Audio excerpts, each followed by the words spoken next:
The great hall of the Valanthe Palace was filled with light.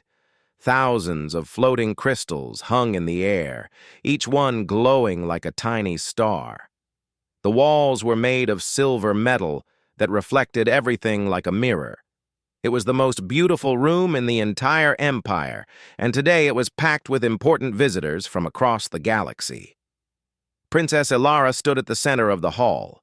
She wore a long white dress that touched the floor.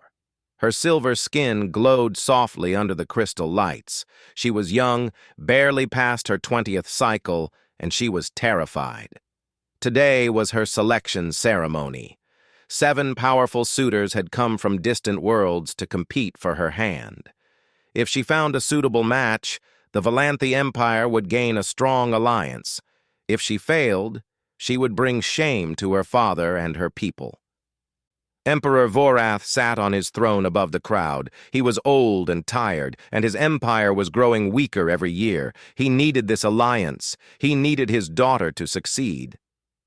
But there was a problem that made Ilara different from every other Valanthe in the galaxy. She could feel emotions through touch. When her skin touched another being, she could sense everything they felt inside. Their joy, their anger, their fear, their hatred. She felt it all as clearly as her own heartbeat. Among the Valanthe, who prided themselves on cold logic and emotional control, this ability was considered a terrible defect, a sickness, a shame. Ilara had learned to hide her gift. She wore gloves most of the time. She avoided touching anyone. But today, during the ceremony, she would have to touch each suitor's hand in greeting. It was tradition. There was no escape. The first suitor stepped forward. He was a Draxian warlord named Commander Vrex. He was massive, almost 3 times the size of Ilara. His skin was dark red, and his eyes burned like fire. The Draxians were known for their strength and their love of war. Commander Vrex walked up to Ilara and looked down at her. He did not bow. He simply extended his huge hand and waited. Ilara took a deep breath. She reached out and touched his palm. The feeling hit her like a punch to the chest. Disgust. Cold, bitter disgust. He saw her as weak. He saw her as broken. He was only here because conquering a Valanthe princess would bring him glory. He felt nothing for her but contempt. She pulled her hand back quickly, but it was too late. Commander Vrex had seen the look on her face. He knew something was wrong. He turned to the crowd and spoke in a loud voice. "This princess is defective. I can see it in her eyes. She carries the empathy sickness." He stepped away from her. "I will not bond myself to a broken creature." The crowd gasped. Whispers filled the hall like wind through leaves. Ilara stood frozen. She wanted to run. She wanted to disappear, but she could not move. The second suitor came forward. He was a tall, thin being from the Nexari Federation. He touched her hand briefly, and Ilara felt his thoughts. He was calculating how much power he could steal from the Valanthe through this marriage. He cared nothing for her. When he felt her reading him, he jerked away in horror. "She tried to enter my mind," he announced. "This is unacceptable." The third suitor did not even touch her. He had heard enough. He bowed to Emperor Vorath and said, "I withdraw my offer. I will not court a princess who cannot control her own abilities." One by one, the remaining suitors rejected her. Some were cruel about it. Others simply walked away without a word. Each rejection felt like a knife in Ilara's heart. By the time the 7th suitor turned his back on her, the great hall had grown quiet. The crystal lights seemed dimmer. The beautiful room felt like a prison. Emperor Vorath sat on his throne with his head in his hands. He could not look at his daughter. He could not face the shame she had brought to their family. Ilara stood alone in the center of the hall. Tears ran down her silver cheeks, but she made no sound. She had learned long ago that crying out loud only made things worse. The court advisor stepped forward and cleared his throat. "Your Majesty," he said to the Emperor. "We must decide what to do with the princess. Without a suitable match, she cannot remain in the capital. It would be improper." Emperor Vorath nodded slowly. "She will be sent to the outer territories, to the research station on Valora 7. She can live there quietly, away from the court." Ilara heard the words, but they seemed far away. Exile. She was being sent away like a broken machine that nobody wanted. She would spend the rest of her life alone on some cold, distant world. She did not argue. She did not beg. What would be the point? She had always known this day would come. She had always known that her gift would destroy her. The crowd began to leave. The crystal lights dimmed as servants prepared to close the hall. Soon, Ilara was almost alone, but not completely alone. High above, on a balcony overlooking the great hall, a human man stood watching. His name was Park Taiho, and he worked as a diplomat at the Galactic Union Embassy. He had come to observe the ceremony out of curiosity. Humans were new to galactic politics, and he wanted to learn about Valanthi customs. What he had witnessed made his heart ache. Taiho was not tall or strong. He was not rich or powerful. He was just an ordinary man from a small country on Earth. But he had something that seemed rare in this galaxy. He had compassion. He watched Princess Ilara standing alone in the empty hall. He saw the way her shoulders trembled. He saw the tears on her face. And he saw something else, too. He saw courage. Despite everything, she was still standing. She had not collapsed. She had not screamed. She had faced her humiliation with dignity. Taiho did not know why, but he could not forget her. That night, in his small room at the embassy, he lay awake thinking about the silver princess who could feel emotions. On Earth, people like her were called empaths. They were considered special, gifted, sometimes even blessed. How strange, he thought, that the same ability could be seen as a curse on one world and a gift on another. He made a decision. He did not know if it was wise or foolish. He only knew that he could not stand by and do nothing. Tomorrow, he would go to the palace. Tomorrow, he would ask to meet Princess Ilara. Tomorrow, everything would change. 3 days had passed since the selection ceremony. 3 days of silence and shame. Princess Ilara sat in her chamber, folding her clothes into a small travel case. She did not have many belongings. She had never needed many things. The room that had been her home for 20 years looked empty now. The bed was stripped. The shelves were bare. Only the window remained the same, showing the endless purple sky of her homeworld. Tomorrow she would leave for Valora 7. Tomorrow she would begin her exile. She tried not to think about how lonely it would be. She tried not to think about spending the next 100 years in a cold research station with only machines for company. A knock came at her door. Ilara did not look up. "Enter," she said quietly. A servant stepped inside and bowed. "Your Highness, there is a visitor requesting an audience with you." Ilara frowned. "A visitor? Who would want to see me now?" "A human, Your Highness, from the Galactic Union Embassy." He gave his name as Park Taiho. Ilara had never spoken to a human before. She knew very little about them. They were a young species, only recently discovered by the galactic community. Most aliens considered them primitive and unimportant. "Why would a human want to meet with me?" she asked. The servant shrugged. "He did not say, Your Highness, but he was very polite. He has been waiting at the gate for 2 hours." 2 hours. Ilara felt a small spark of curiosity. Most visitors gave up after a few minutes. Who was this human who waited so patiently? "Send him in," she said. A few minutes later, the door opened again. A man walked into the room, and Ilara saw her first human up close. He was smaller than she expected. His skin was a warm brown color, and his hair was black and neatly combed. He wore simple clothes, nothing fancy or impressive. His face was gentle, with kind eyes that seemed to hold no judgment. He bowed deeply. "Your Highness, thank you for seeing me. My name is Park Tai-ho." Ilara studied him carefully. "You are the first human to ever visit the royal palace. Why are you here?" Tai-ho straightened up and met her eyes. There was no fear in his gaze, only calm sincerity. "I was at the ceremony 3 days ago.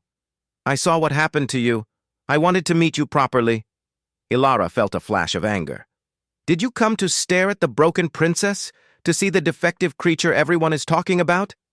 "No," Tai-ho said softly. "I came because I thought you were treated unfairly, and I wanted to tell you something." "Tell me what?" Tai-ho took a step closer. "On my world on Earth, there are people who can feel the emotions of others. We call them empaths. They are not considered defective. They are considered gifted, special. Some people believe they are blessed." Ilara stared at him. No one had ever said such words to her before. "You are lying." "I am not. I have no reason to lie to you." Tai-ho's voice was steady and warm. "Your ability to feel what others feel is not a sickness. It is a gift. The most precious gift anyone can have." Ilara shook her head. "You do not understand. When I touch someone, I feel everything inside them. All their ugliness, all their hatred, all their selfish thoughts. It is a curse, not a gift." "Perhaps," Tai-ho said, "you have only touched people who have ugliness inside them. Not everyone is like that." He extended his hand toward her. His palm was open, his fingers relaxed. "You can read me if you wish. I have nothing to hide." Ilara looked at his hand. Her heart was beating fast. Every person she had ever touched had given her pain. Every time she used her gift, she discovered something terrible. Why would this human be any different? But something in his eyes made her want to try. Slowly, carefully, she reached out and placed her hand in his. The feeling that washed over her was unlike anything she had ever experienced. There was warmth, genuine, honest warmth. There was concern for her, real concern that asked for nothing in return. There was courage, quiet and steady, like a candle that refused to go out in the wind. And there was something else, something she could not name. It felt like hope. Ilara began to cry. The tears came before she could stop them, rolling down her silver cheeks like rain. Tai-ho did not pull his hand away. He stood perfectly still and let her feel everything he was. He did not try to hide his own fears, his own doubts, his own sadness. He let her see all of it. "You are not broken, princess," he said gently. "You never were." Ilara could not speak. She had lived her whole life believing she was wrong, believing she was a mistake. And now this strange human, this small, soft creature from a primitive world, was showing her a different truth. She finally found her voice. "Why?" she whispered. "Why did you come here? Why do you care about someone you have never met?" Tai-ho smiled. It was a kind smile, full of warmth. "Because that is what humans do. When we see someone hurting, we try to help. It is not always smart. It is not always safe. But it is who we are." He gently squeezed her hand. "I would like to know you better, Princess Ilara, if you will allow me." Before Ilara could answer, the door burst open. Her father's advisor stormed into the room with 2 guards behind him. "What is the meaning of this?" the advisor shouted. "A human alone with the princess? This is outrageous." Tai-ho released Ilara's hand and turned to face the advisor. He did not look afraid. "I meant no disrespect. I simply came to speak with Her Highness." "Speak with her? You?" The advisor laughed coldly. "Do you even know what you are, human? Your species is barely more than animals. You have no right to be in this room." Tai-ho's expression did not change. "I apologize if I have broken any rules, but I have one request before I leave." "A request?" You dare make requests? Taiho looked at Emperor Vorath, who had appeared in the doorway behind the advisor. The old emperor's face was unreadable. Your Majesty, Taiho said, bowing deeply, I wish to formally request permission to court Princess Ilara. The room went completely silent. The advisor's mouth fell open. The guards looked at each other in confusion. Even Emperor Vorath seemed frozen in shock. Ilara stared at Taiho. This human, this small and humble man, had just done something that no one in the galaxy would ever expect. He had stepped forward when everyone else had stepped away. Emperor Vorath finally spoke. His voice was low and dangerous. You want to court my daughter? A human wants to court a Valanthy princess? Yes, Your Majesty, Taiho said calmly. If she will have me. The Emperor looked at his advisor. The advisor looked at the guards. Nobody knew what to say. Finally, Emperor Vorath laughed. It was not a kind laugh. This is madness, complete madness. He turned and walked away. Do what you want. It does not matter anymore. The advisor hurried after him and the guards followed. The door closed, leaving Ilara and Taiho alone once more. Ilara looked at the human who had just turned her world upside down. You have made yourself a fool in front of the entire empire. Taiho smiled. Perhaps. But I have been a fool for good reasons before. He bowed to her once more. Think about my offer, Princess. I will wait for your answer. He walked to the door, then stopped and looked back. Whatever you decide, please remember one thing. You are not broken. You are exactly as you should be. Then he was gone. Ilara stood alone in her empty room. For the first time in years, she did not feel alone at all. The news spread across the galaxy like wildfire. A human diplomat had requested to court the rejected Valanthy princess. Every news station, every communication network, every trading post was talking about it. Some laughed, some were confused, some were angry. In the Draxian Empire, Commander Vrex threw his drinking cup against the wall when he heard the news. A human?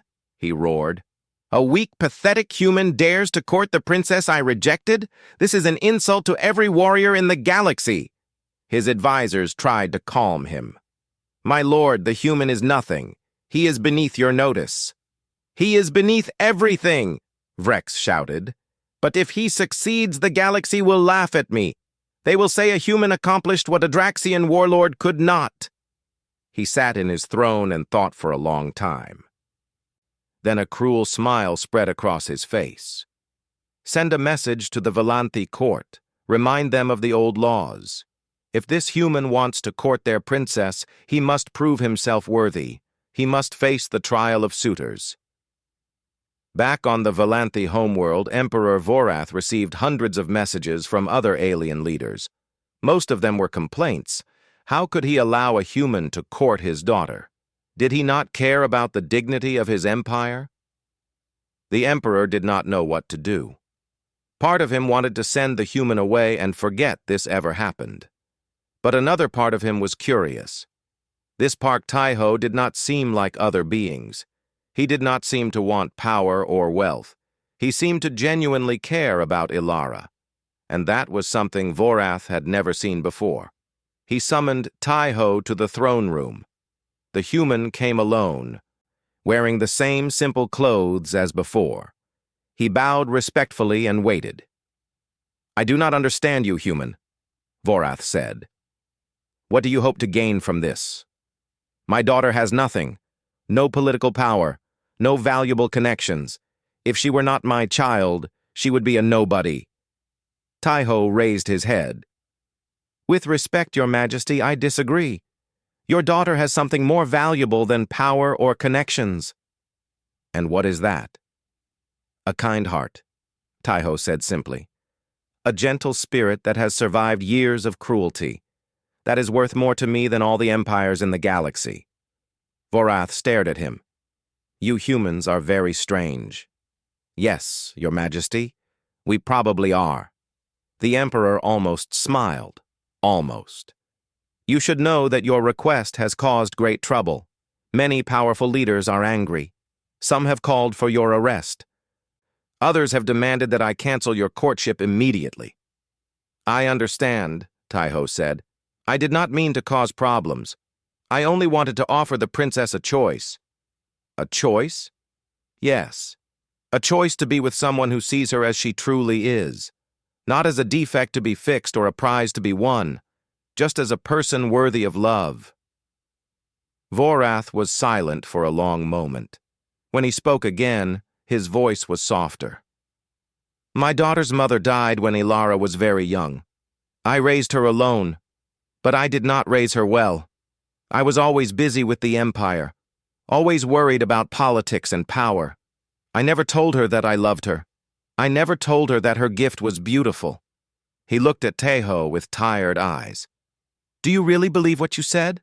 That her ability is a gift, not a curse? I believe it with all my heart, Taiho answered. The Emperor nodded slowly. Then I will allow the courtship to continue. But I warn you, human, others will not be so accepting. As if on cue, a servant entered the throne room carrying a scroll. Your Majesty, an official challenge has arrived from the Draxian Empire. Vorath took the scroll and read it.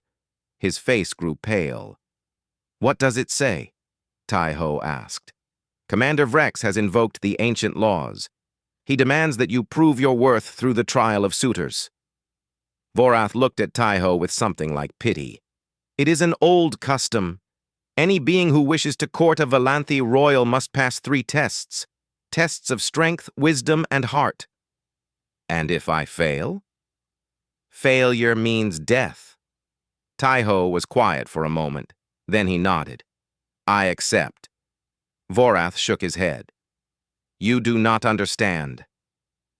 The trials were designed for warriors and scholars, beings with great power and ancient knowledge. No human has ever participated. You will not survive. Perhaps not, Taiho said, but I must try. Word of the challenge reached Ilara quickly. She ran through the palace corridors until she found Taiho walking in the garden. You cannot do this, she said, grabbing his arm. The trials are impossible. Vrex designed this challenge specifically to kill you. Taiho turned to face her. His expression was calm, but his eyes were warm. I know. Then why? Why would you risk your life for someone you barely know? Taiho thought about the question for a moment. Do you know why humans spread so far across our own world? Why we survived when other species did not? Ilara shook her head. It was not because we were the strongest or the smartest. It was because we refused to give up. When things were hard, we kept going. When everyone said something was impossible, we tried anyway. He smiled gently. I cannot promise that I will win. But I can promise that I will not give up without a fight. Ilara felt tears forming in her eyes. But why me? Of all the beings in the galaxy, why would you do this for me? Taiho reached out and touched her cheek softly. Because when I touched your hand, you saw everything inside me, all my fears, all my doubts, all my weaknesses, and you did not turn away. You stayed. He paused. No one has ever done that for me before. Ilara realized in that moment that she was not the only one who had been alone. The weeks passed quickly. While Taiho prepared for the trials, he and Ilara spent as much time together as possible. He taught her about Earth, about its blue oceans and green forests, about its music and poetry, about the strange human custom of falling in love. On Earth, he told her one evening, people sometimes spend their whole lives searching for one person who understands them completely. We call it finding your soulmate. And do they always find this person? Ilara asked. Not always. But the search itself makes life meaningful. The hope that somewhere out there, someone is waiting for you. Ilara took his hand. Through her touch, she could feel how much these words meant to him. She could feel his hope, his fear, his longing for connection. "I never believed in such things," she admitted. "I thought I would always be alone." Taiho squeezed her hand. "You will never be alone again, I promise you that." But even as he spoke, the shadow of the trials hung over them. Messengers arrived daily with reports. Commander Vrex was gathering witnesses from across the galaxy. He wanted everyone to watch the human fail. The night before the trials began, Ilara found Taiho standing on a balcony, looking up at the stars. "Are you afraid?" she asked. "Yes," he admitted, "very afraid." "Then why do you not run? You could leave tonight. No one would blame you." Taiho turned to face her. In the starlight, his eyes were bright with determination. "Because there are things more important than fear. There are things worth fighting for, even if you might lose." He took her hands in his. "You have spent your whole life being told you are broken.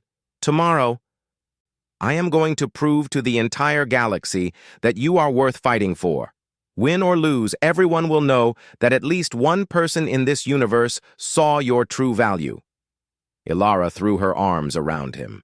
For the first time in her life, she held someone not to read their emotions, but simply because she wanted to. "Come back to me," she whispered. Taiho held her close. "I will try. I promise I will try." The trial grounds were ancient. They had stood for 10,000 years on the barren moon of Valanthi Prime. The arena was carved from black stone, with seats rising high into the sky like the walls of a canyon. Millions of beings could watch from those seats, and today almost every seat was filled. They had come from across the galaxy. Warriors from the Draxian Empire, scholars from the Nexari Federation, traders, diplomats, soldiers, and ordinary citizens. All of them wanted to see the same thing. They wanted to watch a human fail. Park Taiho stood at the entrance to the arena. He wore simple white clothes, the traditional garment of a challenger. Around him, the crowd roared with laughter and insults. "Look at the little creature! He will not last 5 minutes. Go home, human!" Taiho ignored the voices. He focused on his breathing, keeping it slow and steady. He had trained his mind for this moment, not his body, for he knew he could not match the strength of alien warriors. But his mind, his ability to stay calm when everything around him was chaos. On the royal platform, Princess Ilara sat beside her father. Her hands were clasped tightly together, and her silver skin was pale with worry. Emperor Vorath looked grim. Even he did not believe the human could survive. Commander Vrex sat on the opposite platform, surrounded by his Draxian warriors. He was smiling. This would be the entertainment of a lifetime. The ancient judges floated into the center of the arena. They were AI constructs, created thousands of years ago to oversee the trials. Their voices echoed across the stone walls. "The trial of Suitors will now begin. The challenger is Park Taiho of Earth. He seeks the right to court Princess Ilara of the Valanthi Empire. He must pass 3 tests: strength, wisdom, heart. Failure in any test means death." The crowd cheered. Taiho stepped forward into the arena. The first trial began. A massive stone block rose from the floor. It was twice the height of Taiho and 10 times his weight. The surface was smooth and black, without any handles or grips. "The test of strength," the judges announced. "The challenger must move this stone from one end of the arena to the other. He has 1 hour." Commander Vrex laughed loudly. "A Draxian child could move that stone. The human will not even make it budge." The crowd agreed. Bets were already being placed. Nobody gave the human any chance at all. Taiho walked slowly around the stone. He studied it from every angle. He touched its surface, feeling its texture. He got down on his knees and looked at the base. The crowd grew impatient. "What is he doing? Just try to push it." But Taiho was not looking for a way to push. He was looking for something else. After several minutes, he found it. There was a small crack at the bottom of the stone, a weakness in its structure. and the floor beneath it was not completely flat. There was a slight slope that most beings would never notice. Tai-Ho walked to the edge of the arena and found a metal bar that had been left there by workers. It was meant to be a barrier, not a tool. But Tai-Ho saw its potential. He carried the bar back to the stone and wedged it into the crack at the base. Then he found a smaller rock and placed it under the bar as a pivot point. The crowd fell silent. They did not understand what he was doing. Tai-Ho pressed down on the bar with all his weight. The stone shifted slightly. He adjusted the pivot point and pressed again. The stone shifted more. Slowly, inch by inch, he began to lever the massive block across the arena floor. It took him 45 minutes, but he never stopped. He never rested. His muscles burned. His hands bled. But he kept going. When the stone finally crossed the finish line, the arena was completely silent. Then someone began to clap. Then another. Soon, half the crowd was applauding, not because they supported the human, but because they had never seen anything like it. Commander Vrex stood up angrily. "This is cheating! He was supposed to carry the stone, not use tricks!" The ancient judges spoke. "The trial required the stone to be moved. It did not specify how. The human has passed the test of strength." Vrex sat down, his face red with rage. On the royal platform, Ilara allowed herself a small smile. The second trial began immediately. A complex machine rose from the floor. It was covered in symbols and moving parts, a puzzle that had been created by the greatest minds in Valanthi history. No one had solved it in over 1,000 years. "The test of wisdom," the judges announced. "The challenger must solve this puzzle. He has 1 hour." Tai-Ho approached the machine carefully. It was beautiful in its complexity. Gears turned within gears. Symbols shifted and changed. There seemed to be no pattern, no logic to its movements. He studied it for a long time. The crowd grew bored. Some began talking among themselves, certain that the human had reached his limit. Then Tai-Ho did something unexpected. He turned to the judges. "May I ask a question about this puzzle?" The judges paused. No challenger had ever asked questions before. "You may ask. Who created this puzzle, and why?" The judges consulted their ancient databases. This puzzle was created by Queen Valara III, 2,000 years ago. She was known as the Poet Queen, famous for her verses about love and loss. Tai-Ho nodded thoughtfully. "A poet," he murmured. "Not a mathematician, not an engineer. A poet." He turned back to the puzzle and looked at it with new eyes. The symbols were not random. They were old Valanthi letters, and the pattern of the gears was not mechanical. It was rhythmic, like a heartbeat, like a poem. He began to work the puzzle differently than anyone before him. Instead of trying to find a logical solution, he looked for an emotional one. He arranged the symbols not by mathematics, but by meaning. He followed the rhythm of the gears like following the meter of a verse. The machine began to glow. Parts that had not moved in centuries suddenly clicked into place. The crowd leaned forward, watching in amazement. With 15 minutes remaining, the puzzle opened. Inside was a small crystal flower, perfectly preserved for 2,000 years, Queen Valara's favorite symbol of love. The crowd erupted. Even those who had come to mock the human could not deny what they had witnessed. Commander Vrex was on his feet again. "Impossible! He must have cheated somehow." "The puzzle has been solved," the judges declared. "The human has passed the test of wisdom." On the royal platform, Ilara was crying. But for the first time in her life, they were tears of joy. Emperor Vorath turned to his advisor. "How is this possible?" he whispered. "A human, passing trials that have defeated warriors and scholars for centuries?" The advisor shook his head. "I do not know, Your Majesty. Perhaps we have underestimated them." Below, Tai-Ho stood in the center of the arena. He was exhausted. His hands were bleeding, His body ached, but he had passed 2 trials. Only one remained. The judges spoke once more. The final test will begin tomorrow, the test of heart. The challenger will face his greatest fears. Only by conquering them can he prove himself worthy.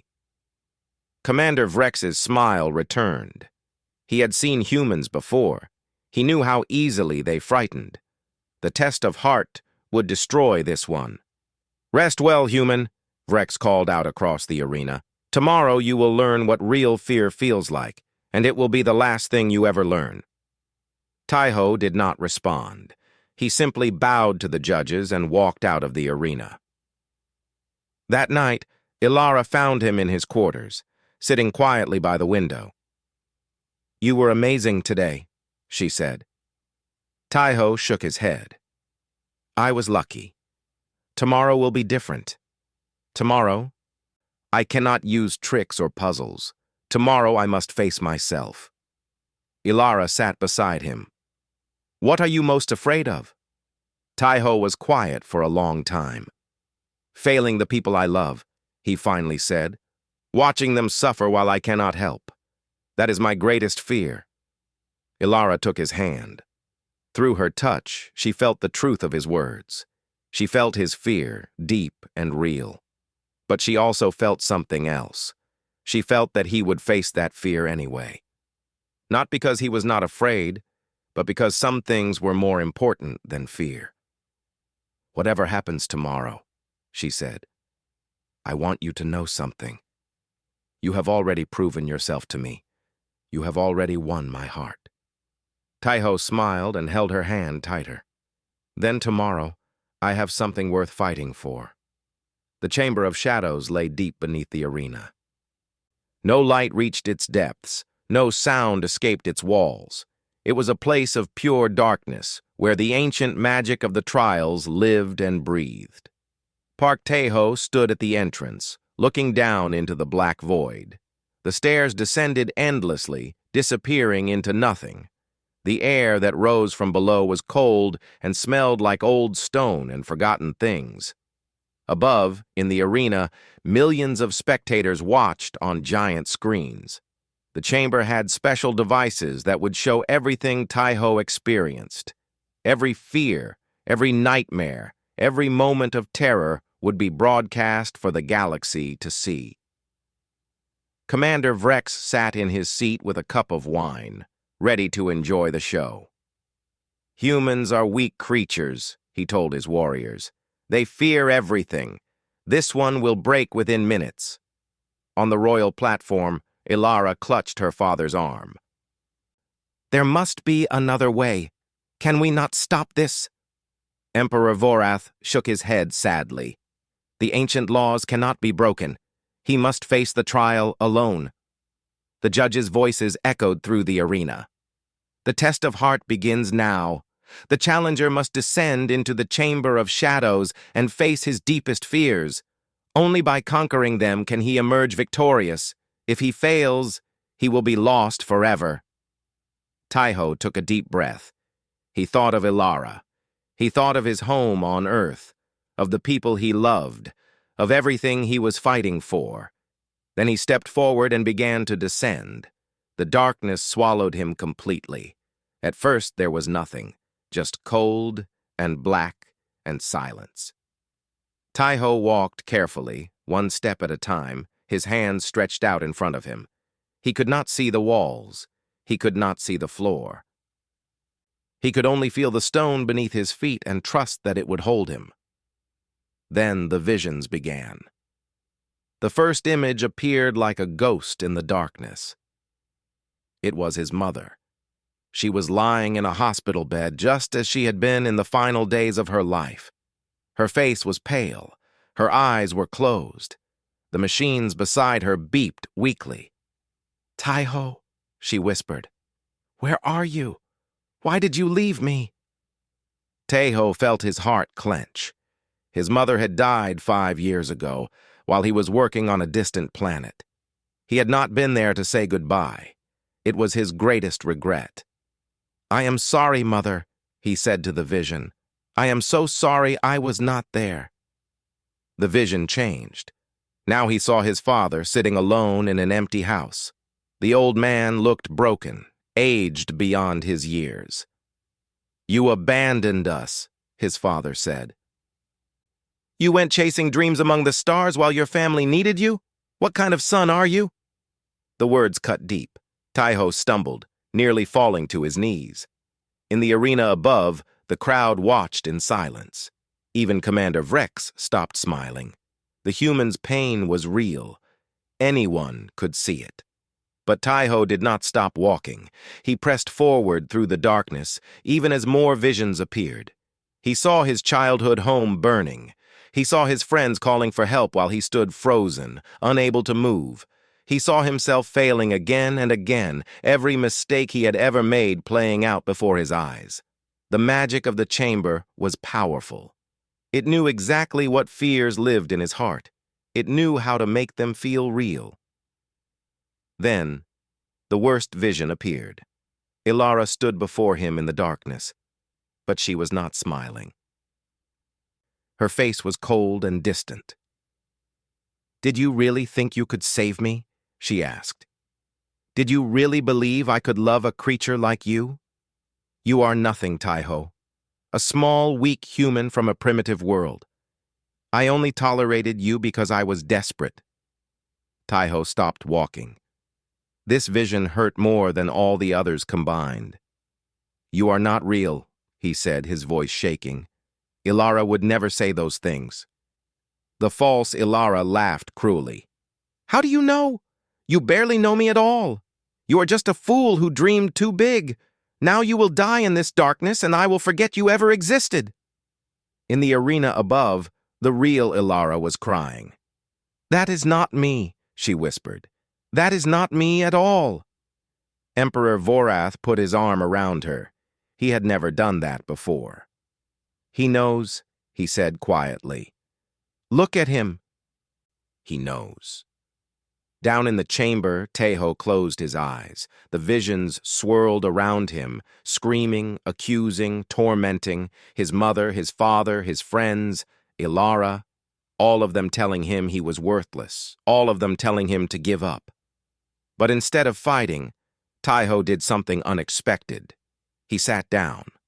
Right there in the middle of the darkness, he sat cross-legged on the cold stone floor. He placed his hands on his knees. He took a deep breath. "I know what you are," he said to the darkness. "You are my fears. You are the things I am afraid of, and I will not pretend I am not scared."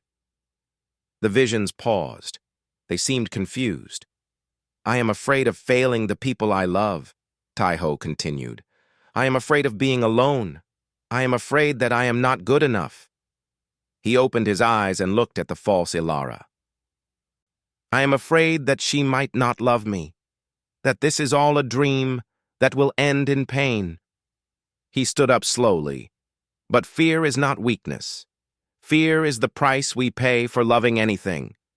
If I felt nothing, I would fear nothing. The fact that I am afraid means that I care, and I would rather care and be afraid than feel nothing at all." The false Ilara stared at him. For a moment she flickered. Taiho walked toward her. "You are not Ilara. You are my fear of losing her. But even if I do lose her someday, even if my heart gets broken, I will not regret trying. I will not regret loving her." He reached out and touched the vision's face. "I am not here to conquer my fears. I am here to accept them, to carry them with me, and move forward anyway." The false Ilara dissolved like smoke in the wind. One by one, the other visions began to fade. His mother, his father, his burning home. They all dissolved into the darkness, leaving only silence. Then, far ahead, a light appeared. A small golden glow like a candle flame. Taiho walked toward it. Each step felt lighter than the last. The cold stone beneath his feet became warm. The darkness became softer, less oppressive. He reached the light and found himself standing at the exit of the chamber.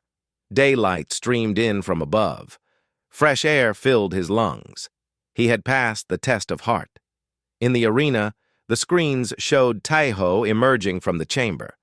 The crowd was completely silent. No one knew what to say. No one had ever passed the trial in such a way. Commander Vrex threw his wine cup to the ground. This proves nothing. He did not conquer his fears. He merely talked to them. The ancient judges spoke. The test of heart does not require the challenger to destroy his fears. It requires him to face them and still move forward. The human has done this. He has passed. The crowd began to stir. Some began to clap. Others simply stared in wonder. On the royal platform, Ilara broke free from her father and ran down toward the arena floor. She did not care about protocol. She did not care about dignity. She only cared about reaching Taiho. She found him sitting on the steps of the chamber entrance, exhausted but alive. When he saw her coming, he smiled. "I told you I would try," he said. Ilara fell into his arms. She held him tightly, and through her touch, she felt everything he had experienced in the chamber. She felt his fears, his pain, his moments of doubt. But she also felt his love for her, burning bright like a star in the darkness.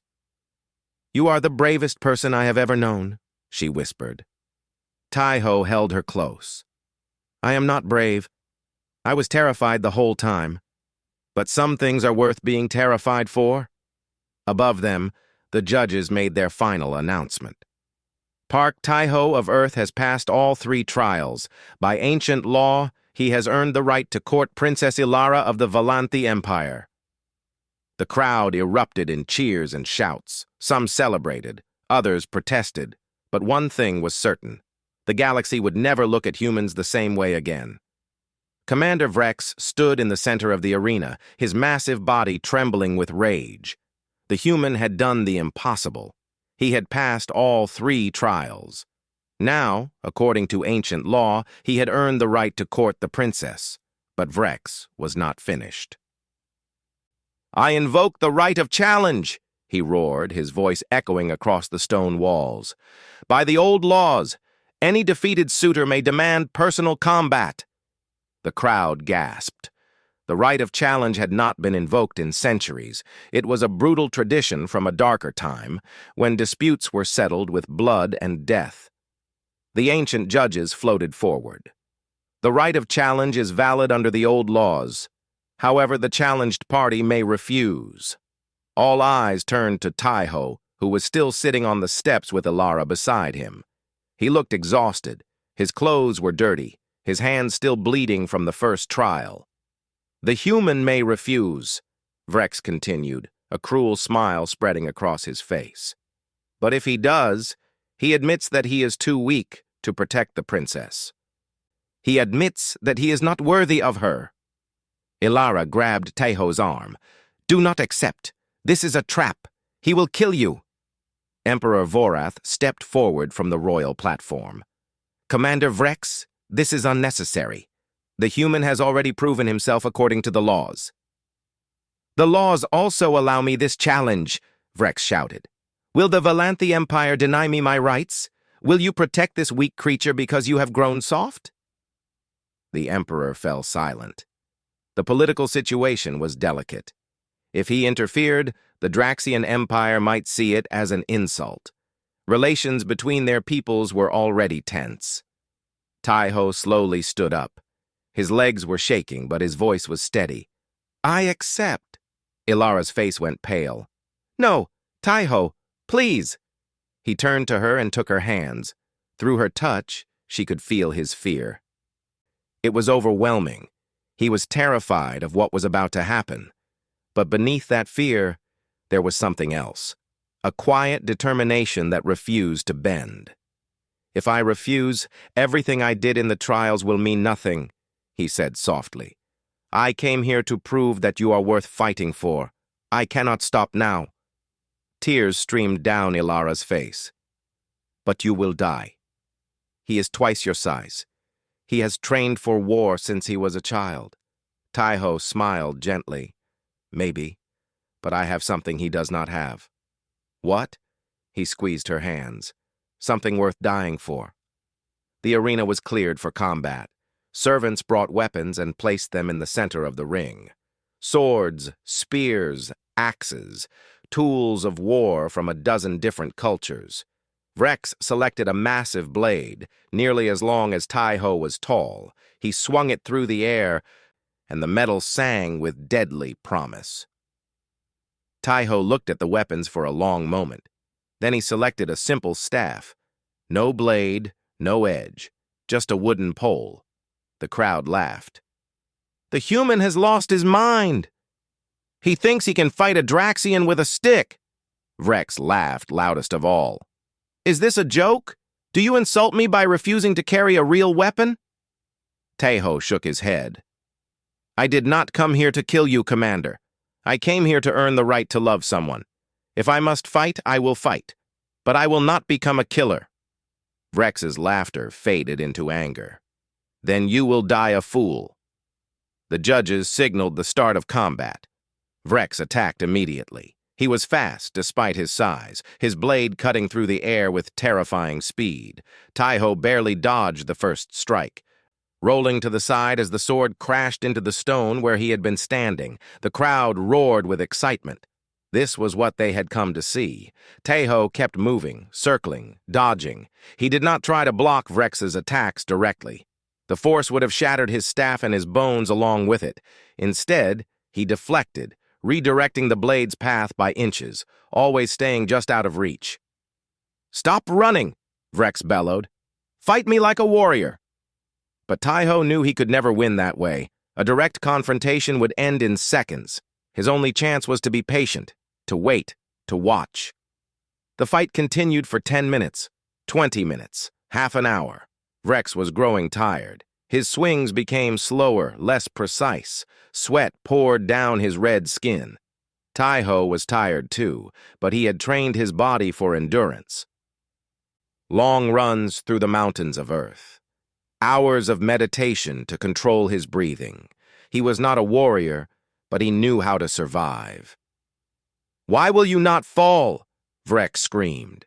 "Why will you not die?" He launched a wild overhead strike, putting all his remaining strength into one devastating blow. It was powerful, but it was also uncontrolled. Tai-Ho stepped inside the attack. He planted his staff on the ground and used it as a pivot, spinning his body around Vrex's arm. Then he swept the staff against the commander's legs. Vrex lost his balance. His own momentum carried him forward, and he crashed to the ground with a thunderous impact. His sword flew from his hand and clattered across the stone. Tai-Ho moved quickly. He placed the end of his staff against Vrex's throat, pinning him down. The Draxian was helpless, lying on his back with a wooden stick keeping him from rising. The arena fell completely silent. "Finish it," Vrex growled. "Kill me. That is what winners do." Tai-Ho looked down at him. There was no hatred in his eyes, no anger, only sadness. "I did not come here to kill you," Tai-Ho said again. "I came here to earn a chance at love. Your death would not give me that. It would only make me less than what I am." He removed the staff from Vrex's throat and stepped back. Then he extended his hand. "Stand up, Commander. This fight is over." Vrex stared at the offered hand. In all his years of warfare, no enemy had ever shown him mercy. No opponent had ever helped him rise after defeat. "Why?" he asked, his voice barely a whisper. "Because killing you would be easy," Tai-Ho said. "Letting you live is harder. It means trusting that you can be better than you were today. It means believing that even enemies can change." For a long moment, Vrex did not move. Then slowly, he knocked Tai-Ho's hand away and rose to his feet on his own. "You are a fool," he said. "A soft, weak fool." "Maybe," Tai-Ho agreed, "but I am still standing, and so are you." Vrex stared at him for another long moment. Something flickered in his eyes, something that might have been respect, or confusion, or both. Then he turned and walked out of the arena without another word. His warriors followed, and soon the Draxians were gone. The ancient judges spoke. "The combat is concluded. Park Tai-Ho is victorious. He has earned the right to court Princess Ilara." This time, the cheering was different. It was not the bloodthirsty roar of a crowd that wanted violence.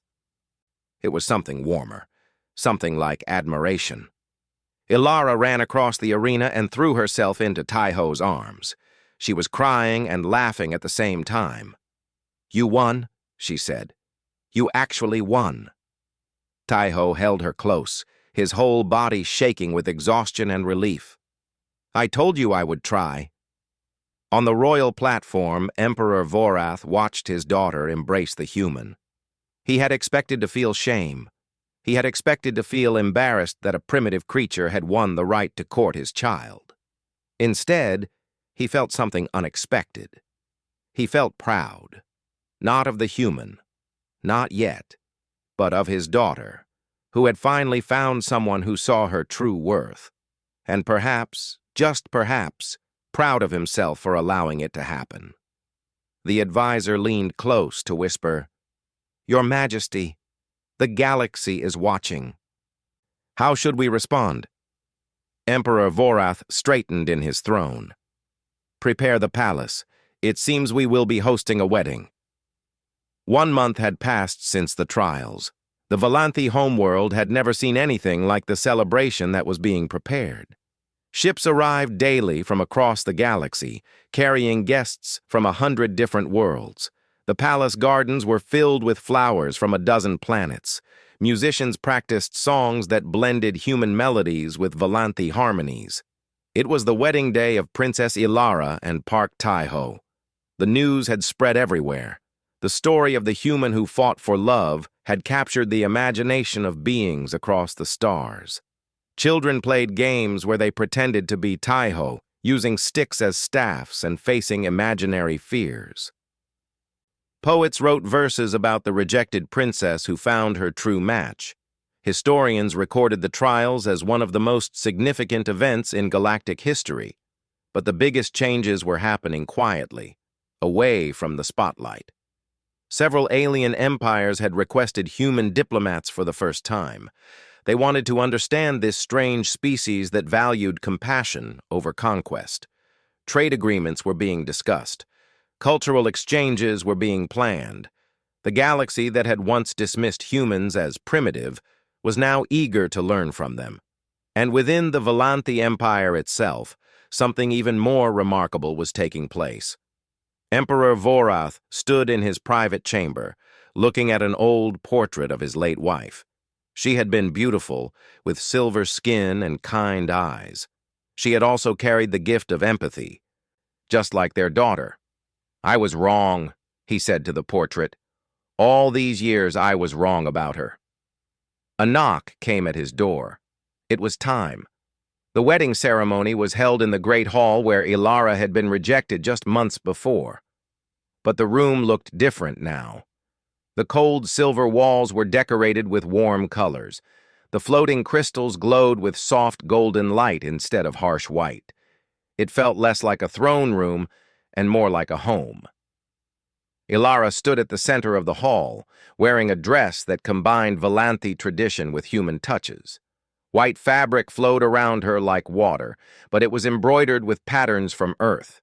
Cherry blossoms, mountains, and flowing rivers, symbols of the world that had given her the man she loved.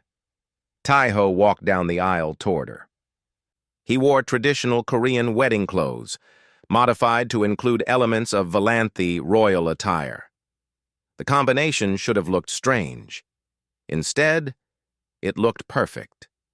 Two worlds coming together in harmony. The guests watched in silence. Aliens of every shape and size filled the hall. Tall Nexari scholars, broad Thoraxian merchants, delicate Sylvian artists. Even a small group of Draxians had come, though Commander Vrex was not among them. Emperor Vorath stood beside his daughter. When Taiho reached the front of the hall, the old emperor did something he had never done before. He bowed. "Park Taiho of Earth," he said, his voice carrying across the hall. "You have proven yourself worthy of my daughter. But more than that, you have taught me a lesson I should have learned long ago." He turned to face his daughter. And there were tears in his ancient eyes. Ilara, my child, I have failed you in many ways. I called your gift a curse. I made you feel broken and ashamed. I was wrong. He took her hands in his. Your ability to feel what others feel is not a weakness. It is the greatest strength anyone can have. Compassion is not a defect. It is what makes us worthy of being alive. Ilara began to cry. She had waited her entire life to hear those words. I am sorry, Vorath continued. I am sorry I did not say this sooner. I am sorry I needed a human to show me what I should have known all along. He stepped back and gestured for the ceremony to continue. The hall was completely silent, except for the soft sounds of people wiping their eyes. The Valanthi priest stepped forward to begin the traditional vows. But before he could speak, Taiho raised his hand. If I may, he said, I would like to add something from my world. The priest looked at Emperor Vorath, who nodded his approval. Taiho turned to Ilara and took her hands. Through her touch, she could feel everything he was feeling. Love so strong it filled her entire being. Joy that sparkled like sunlight on water. And beneath it all, a deep and steady commitment that would never waver. Ilara, he said, I cannot share my feelings through touch like you can. I do not have your gift. All I have are words, and words often fall short. He paused, searching for the right thing to say. But I promise you this. I will spend every day of my life showing you how much you mean to me. I will hold your hand when you are sad. I will celebrate with you when you are happy. I will stand beside you when the galaxy is against us, and I will never, ever make you feel like you are broken. He lifted her hand and pressed it against his heart. This beats for you, only for you, from now until the stars go dark. Ilara smiled through her tears. That was beautiful. I practiced it for weeks, he admitted. She laughed. It was the most wonderful sound in the universe. The ceremony continued with the traditional vows. When it came time to seal the marriage, Taiho introduced another human custom. On Earth, he explained to the crowd, married couples share a kiss. It is a way of promising yourselves to each other. The Valanthi had never seen such a thing. They leaned forward, curious about this strange human tradition. Taiho gently lifted Ilara's chin. Their lips met in a soft, tender kiss. The hall erupted in applause. Some aliens cheered. Others wiped their eyes. A few made notes about this fascinating human custom that they would need to study further. When the ceremony ended, the new couple walked out onto the palace balcony. Below them, millions of Valanthi citizens had gathered to celebrate. Above them, ships from across the galaxy hung in the purple sky like additional stars. A young Nexari child in the crowd tugged on her mother's sleeve. Mother, what makes humans so special? The mother looked up at the balcony where Taiho and Ilara stood hand in hand. She thought about everything she had heard. About a small, weak creature who had faced warriors and scholars and ancient trials. About a man who had shown mercy to his enemy and love to a princess the whole galaxy had rejected. They feel everything, she said finally. Fear, pain, sadness, love. They feel it all deeper than most species can imagine, and then they choose to be kind anyway. That is what makes them special. On the balcony, Ilara rested her head on Taiho's shoulder. Through their joined hands, she could feel his contentment, his peace, his love. Are you happy? She asked. More than I ever thought possible, he answered. Are you? She looked out at the stars. For so long they had seemed cold and distant, a vast emptiness that reminded her of her loneliness. But now they looked different. Now they looked like possibilities, adventures waiting to happen, a universe full of wonders to explore together. Yes, she said, for the first time in my life, I am truly happy. Taiho put his arm around her. then everything was worth it. Every trial, every fear, every moment of doubt, it was all worth it. They stood together as the celebration continued below. Two beings from different worlds, united by something stronger than politics or power, united by love, and somewhere in the crowd, a Draxian warrior watched. He had come alone, without his armor, without his weapons, just a curious observer wanting to see how the story ended. Commander Vrex looked at the human on the balcony. He still did not understand. He still did not know why anyone would choose mercy over victory, love over power. But for the first time in his life, he wanted to understand. He turned and walked away into the crowd, and no one noticed him go. The galaxy was changing. One small act of kindness at a time, one brave choice at a time, everything was changing. And it had all started with a rejected princess and a human who refused to look away.